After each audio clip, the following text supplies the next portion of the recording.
할렐루야. 반갑습니다. 코로나 때문에 우리가 주일 성수를 제대로 못해요. 유튜브를 통해서 예배드리는 성도들이 너무너무 많습니다. 저도 저희 집 사람하고 주일마다 유튜브를 통해서 이재성 목사님과 변성범 목사님 설교하시는 말씀을 듣습니다.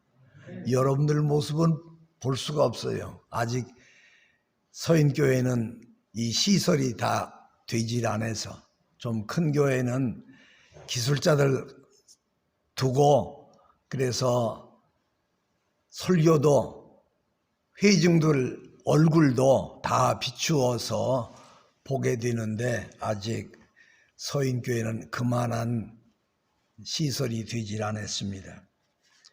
오늘 설교 제목이 뭐냐면 또 나를 만져보라 그런 거예요. 한번 따라 하시겠습니다.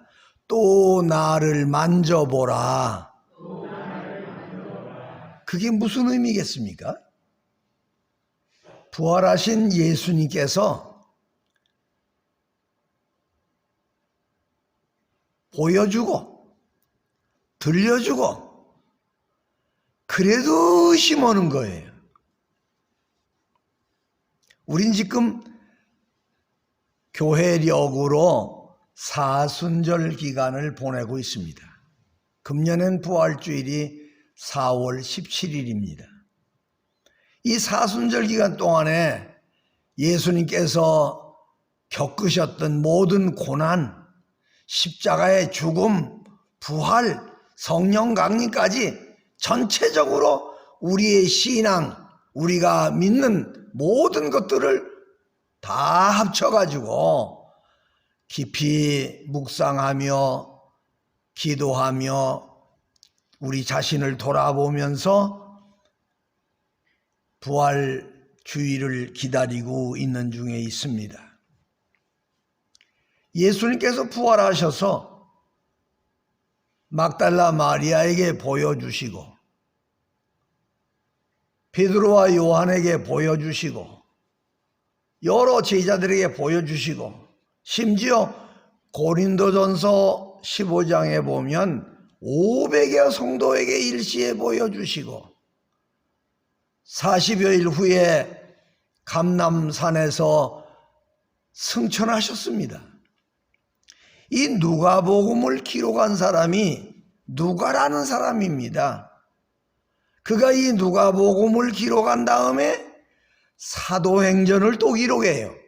그래서 누가복음 24장과 사도행전 1장과 2장은 연결해서 보면은 한 토막의 편지와 같은 모습을 보게 됩니다. 예수님께서 부활하셔서 제자들에게 나타나셔서 들려주고 보여주고 만져보라고 그럽니다. 만져보라. 전 한 30년 전에 성남에서 용접하다가 잘못돼 가지고서 실명된 청년이 교회에 나왔어요. 교인들이 교회 올 때마다 차에다 태워가지고 왔어요. 근데 얼마 후에 결혼하겠다고 그러는 거예요. 아가씨가 어떤 사람이냐 그러니까 그 사람도 자기처럼 앞을 보지 못하는 맹인이라는 거예요. 이 사람아. 아니 조선생도 보지 못하는데 한 사람이라도 봐야지 그랬더니 막 웃으면서 우린 그냥 결혼하기로 했으니까 목사님 주례만 해주세요. 그래서 주례를 했습니다. 얼마 후에 저녁에 대학병원에 신방 갔다가 집에 가는 길에 그 청년이 하고 있는 침수론이 있어서 가서 문을 뚫리고 문을 열었더니 주방에서 불빛이 보이더라고요. 그래서 제가 아니 사람들아 전기불이라도 켜고서 밥을 하든지 하지. 그러니까 두 사람이 껄껄껄껄 웃는 거예요. 목사님, 우리는 어차피 아무것도 못 보는데 뭐더러 전기료까지 보냅니까? 그러면서 스위치를 올려서 불을 켜주더라고요.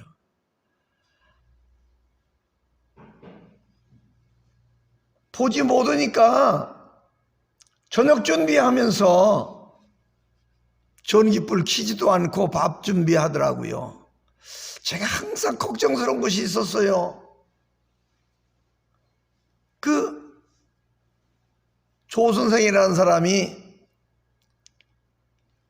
환자들을 쭉 뉘어놓고 침을 놓아요. 어떤 데는 가보면 환자들이 한 20명이 누워있어요. 머리에서 발끝까지 많이 침을 놓았어요. 근데 저 사람 저거 침 뽑다가 잊어버리고 하나 안 뽑는 거 없나? 별 걱정 다 하고 하루는 또 걱정스러워서 조영만 씨, 혹시 이렇게 많은 사람 와서 진료받고 갈 적에 돈 제대로 안 내고 가는 사람 있나? 10,000원 내야 되는데 1,000원짜리 내고 가는 사람 없어 혹시? 그랬더니 막 웃으면서 목사님 그거 모르셔요? 뭘? 돈에는요 10,000원짜리, 5,000원짜리, 1,000원짜리 다 써져 있어요. 그러면서 돈을 꺼내가지고 보여주는 거예요. 목사님 여기 만져보세요. 그래서 보니까 종이돈에 좀 만져지는 것 같은 느낌이 조금 와요. 근데 그 시력 장애를 입은 사람들은 그냥 만지기만 하면은 이게 1,000원짜리인지 5,000원짜리인지 10,000원짜리인지 알게 돼 있더라고요. 예수님께서 하도 답다 보니까 들려주고 보여줘도 제자들이 의심만 하고 있으니까 만져보라 이거죠. 만져보라. 영은 만질 수가 없지만은 나는 만질 수 있다 이거예요. 그렇잖아요 여러분. 영은 우리가 볼 수는 있어도 환상으로 보니까 그러나 만질 수는 없잖아요. 그런데 부활하신 예수님은 이렇게 만져졌다 이 말입니다. 이 다음에 우리 주님 다시 오시는 그날 우리 모든 사람들이 바다에 빠져 죽었거나 화장을 했거나 썩어서 그냥 흙으로 돌아가서 없어졌거나 상관없어요. 우리 주님 다시 오시는 날에는 우리 모두가 다 부활을 하는데 만질 수 있다 이거예요. 그런데 문을 꼭 닫아놨는데도 나갈 수가 있고 들어올 수도 있다 이거예요. 정말 신기한 몸입니다. 지금 우리 몸은 문 열어야만 들어가요. 차 타고 한참 가야만이 저 대전에 2시간만 이상 가야만이 가지는 거예요. 그런데 부활의 몸은 대전 가고 싶다. 그럼 그냥 간 거예요 벌써. 그런 영광의 몸으로 우리가 부활할 거를 예수님께서 보여주신 거예요. 들려주신 거예요. 만져보라 이거예요. 만져보라. 예수님은 부활의 몸을 보여주시고 만져보게까지 하셨습니다. 요한복음에 보면은 도마라는 제자가 그래도 안 믿으니까 이 창자국에 손가락을 좀 넣어보라. 내 손바닥에 못자국에다 손가락을 좀 넣어보라 이거예요. 그러면서 하신 말씀이 뭐예요? 보지 않고 믿는 자가 더 복이 있다. 할렐루야. 사실은 여러분과 저는 부활하신 예수님을 보지도 못했고 부활하신 예수님이 하시는 말씀을 듣지도 못했고 부활하신 예수님의 몸을 만져보지 못하고 성령의 감동으로 예수 그리스도를 구주로 영접했고 믿는 성도인 줄로 믿습니다. 부활하신 예수님, 신부로 우리 말로는 표현할 수 없는 그런 영광의 몸으로 부활하신 것입니다. 예수님은 하나님의 말씀을 자세하게 설명해 주셨어요. 27절에도 보면은 엠마오로 내려가는 두 제자가 아주 실망해서 근심 가득 찬 마음으로 두 제자가 얘기를 하는 거예요. 무슨 얘기했습니까? 예수님 죽으신 거 여자들이 가서 보고 부활했다는데 믿을 수 없는 그 얘기들을 근심스럽게 주고받으며 내려갈 때 예수님 거기 같이 동행했어요. 아니 무슨 얘기를 그렇게 하시느냐고. 그러니까 그일 예루살렘에서 있었던 일 모르십니까? 무슨 일인데요? 우리는 나사렛 예수님이 우리 민족을 구원하실 거라고 믿었습니다. 그런데 그분이 십자가에 못 박혀 죽으셨는데 오늘 아침에 무덤에 갔던 사람들이 와가지고 오는 소리가 예수님 살아났다고 그럽니다. 도저히 믿을 수 없는 얘기입니다.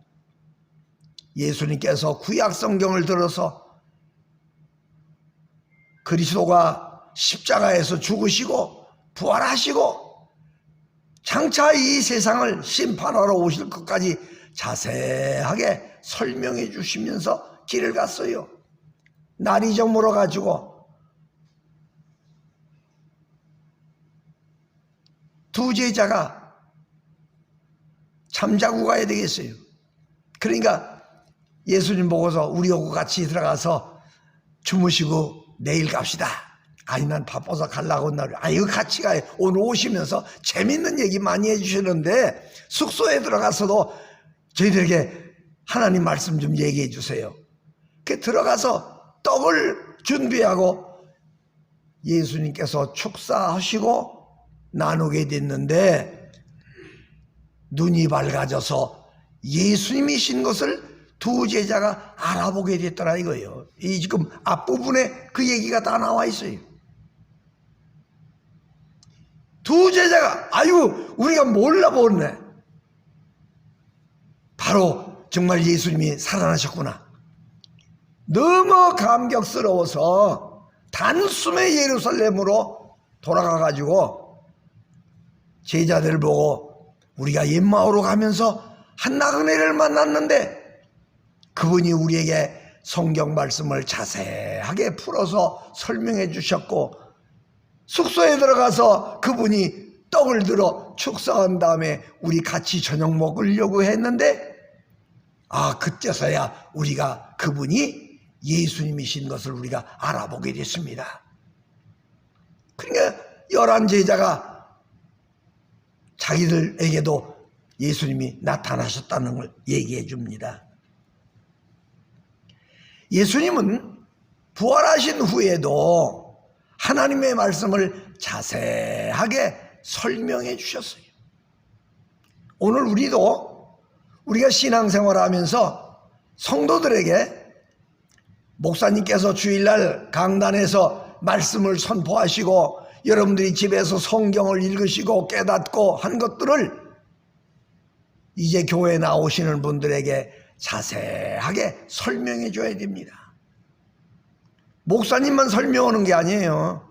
우리 모두가 다 내가 깨달은 말씀을 깨닫지 못한 사람들에게 설명해 줘야 돼. 자세하게 이해할 수 있도록. 그것이 예수님을 믿고 구원받은 우리 모든 그리스도인들이 해야 할 사명인 줄로 믿습니다. 예수님만 말씀을 설명해 주는 게 아니에요. 목사님만 설명하는 게 아니에요. 장로님, 권사님, 집사님. 지난 주일날 첫 번 교회 나왔는데 오늘 교회 나오신 분이 있다면 그분 역시도 일주일 먼저 왔으니까 아는 거를 교회 나왔더니 이렇더라 저렇더라 얘기해 주는 그것이 먼저 은혜 받은 사람들이 해야 할 의무인 줄로 믿습니다. 우리가 말씀을 읽고 말씀을 듣고 깨달은 것을 깨닫지 못하신 분들에게 자세하게 설명해 주는 것이 예수님을 믿는 우리 그리스도인들이 해야 할 사명인 것입니다. 세 번째는 우리 예수님께서는 부활의 체험을 갖게 해서 부활을 체험한 사람들이 갖는 삶이 어떤 겁니까? 첫째는 큰 기쁨이었어요. 슬픔과 절망이 소망과 기쁨으로 바꿔졌던 것입니다. 예수 믿는 우리 그리스도인들은 그래서 소망 가운데 살고 기쁨으로 세상을 살아가야 되는 것입니다. 그것이 바로 우리 그리스도인의 삶입니다. 예수님을 믿기 전에는 절망과 슬픔과 낙심 속에 살았다 해도 예수님을 믿고 난 다음에, 은혜를 받고 난 다음에는 변하여 새 사람 됐는데, 그 새 사람이 뭡니까?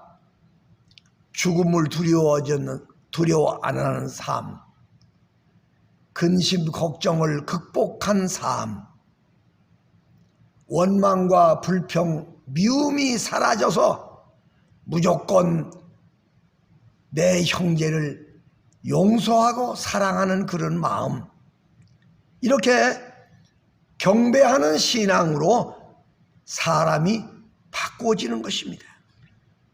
우리가 부활의 주님을 우리 마음에 모시고서는 이와 같이 날마다 하나님께 영광 돌려드리는 삶, 경배하는 삶, 그런 삶을 살아갑니다.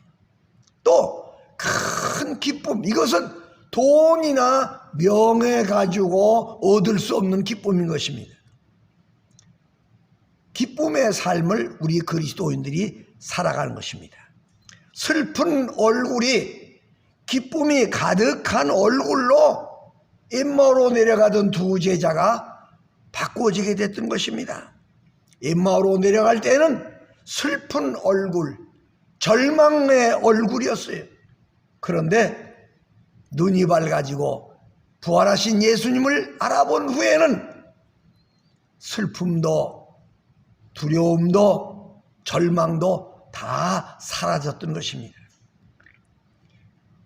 마음이 뜨거웠던 거예요. 우리는 신앙생활하면서 언제든지 우리 마음이 뜨거운 그런 마음을 가지고 신앙생활을 해야 될 줄로 믿습니다. 그래서 36절에 보면 너에게 평강이 있을지어다 그랬어요. 우리에게 참 평안한 마음이 있어야 됩니다. 그래서 바꿔진 우리의 삶이 어떤 겁니까? 찬송하는 삶, 믿음으로 사는 삶, 원수를 용서할 수 있는 삶, 하늘에 소망을 두고 살아가는 삶으로 우리가 바꿔진 것입니다. 예수님께서 이렇게 말씀을 하시고 49절에 보면 볼지어다 내가 내 아버지께서 약속하신 것을 너희에게 보내리니 너희는 위로부터 능력으로 입혀질 때까지 이 성에 머물라 하시니라. 그리고 베다니 앞까지 나가서 손을 들어 그들에게 축복하시더니 축복하실 때에 그들을 떠나 하늘로 올려지시니 그들이 그에게 경배하고 큰 기쁨으로 예루살렘에 돌아가 늘 성전에서 하나님을 찬송하니라 그랬습니다.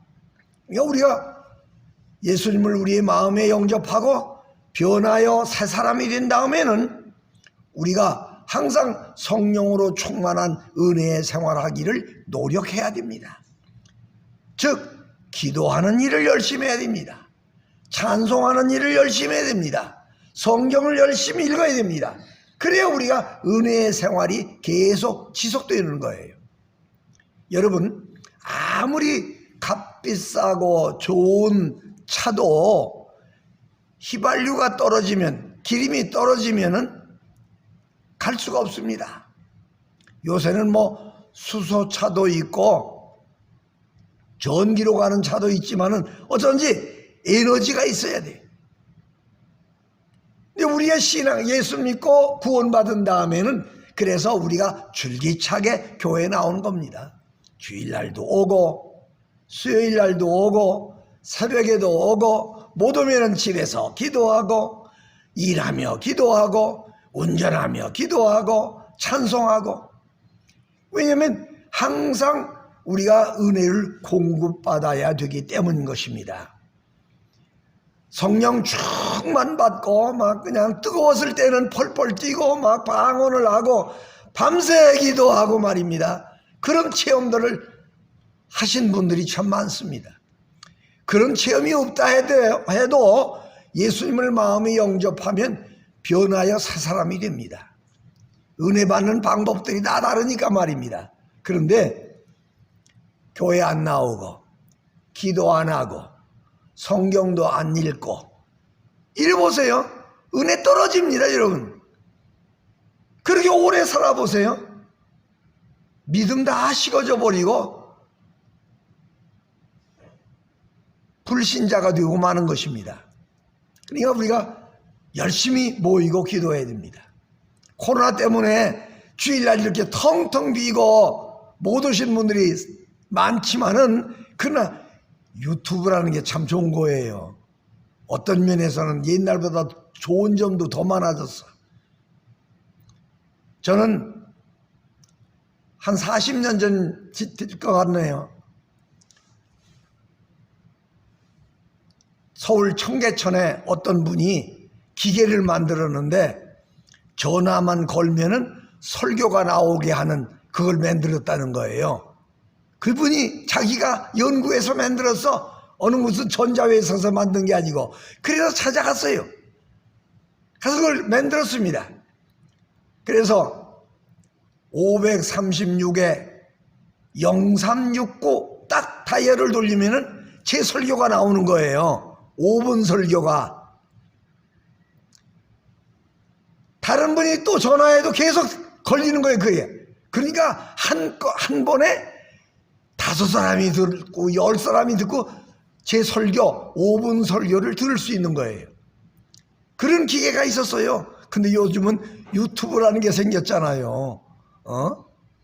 그래서 언제나 스마트폰 가지고서 이재성 목사님 설교나 편성범 목사님 설교를 들을 수 있잖아요. 얼마나 좋아요?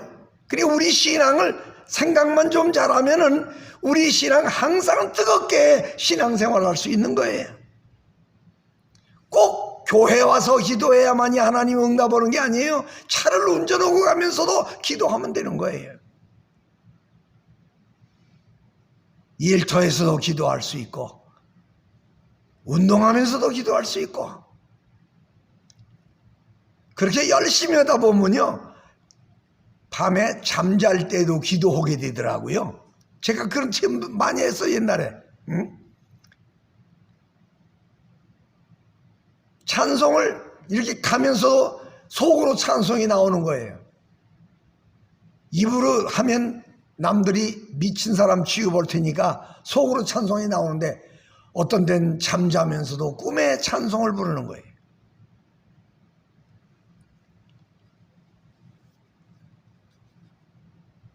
옛날에 제가 어렸을 때 은혜 받고서 찬송을 밤이나 낮이나 했는데 아니 몇 년 전에 꿈에 그 찬송가 가사가 생각이 난 거예요. 근데 지금 우리 찬송가엔 없어. 빠졌어요. 그 찬송가 가사 가운데 한 구절이 딱 떠올라가지고 그걸 몰라서 깨고 나는데 모르겠어요. 그래서 그걸 어떻게 알 수 있겠나. 제 아들한테 전화를 했어요. 야, 옛날 찬송가에 이런 가사가 있었는데 그거 어디 찾아볼 수 없냐? 그거 간단해요. 조금 기다리세요. 그러더니 알려주더라고요. 어떻게 알았냐? 스마트폰 가지고 얼마든지 찾아낼 수 있다는 거예요. 잃어버린 찬송가도 지금 여기에 없는 찬송가도 유튜브에 들어가면 다 있더라고요. 참 좋은 세상이에요. 그러니까 여러분 우리가 지금 사순절 기간을 보내면서 예수님이 우리를 위해서 고난당하신 것을 기억하며 기도하고, 부활하신 예수님을 생각하며 기도하고, 부활신앙 가지고 우리가 감사와 기쁨을 가지고 신앙생활을 더 잘해 나가면은 이 코로나 때문에 교회 출석 잘 못 오지만은 얼마든지 우리 신앙 뜨겁게 하실 수 있는 줄로 믿습니다. 저는 2006년 말에 은퇴하고서 은퇴하신 목사님들 모이는 교회를 해야 되겠다 그래가지고 저는 제 본나이 65세에 은퇴를 하고 70에 은퇴하신 목사님들이 많아서 우리 목사님들, 은퇴하신 목사님들만 모이는 교회 합시다 이렇게 해가지고 2007년 5월 10일 날 대전 은목교회를 설립했습니다. 근데 자꾸 목사님들이 오셔가지고 작년만 해도 뭐 20명, 30명 이렇게 모였는데 금년엔 그 제한이 없어지는 바람에 주일날 제가 맨 앞에 앉았다 돌아보면은 빈자리가 하나도 없는 거예요. 자꾸만 오셔갖구만. 전도 안 하는데도 속으로 목사님들 안 하면 좋겠는데, 왜냐면 목사님들 숫자가 많아지니까 관리하기가 쉽지가 않아요. 은퇴하신 목사님들이 점점 더 많아지는 거예요. 여러분, 주일날 이렇게 빈자리 많다고 그래서 실망할 거 없습니다. 이게 지금 다 찍고 있으니까 예배 끝난 다음에 집에 가서도 또 스마트폰 열든지 컴퓨터를 열든지 하면은 오늘 예배 실황을 다 볼 수 있고 들을 수 있으니까 우리가 더욱더 열심히 해서 우리의 신앙이 식어지지 않도록 뜨거워지도록 감사가 넘치는 신앙생활을 하시는 우리 서인교회 성도님들 되시기를 예수님 이름으로 축원합니다. 기도드리겠어요.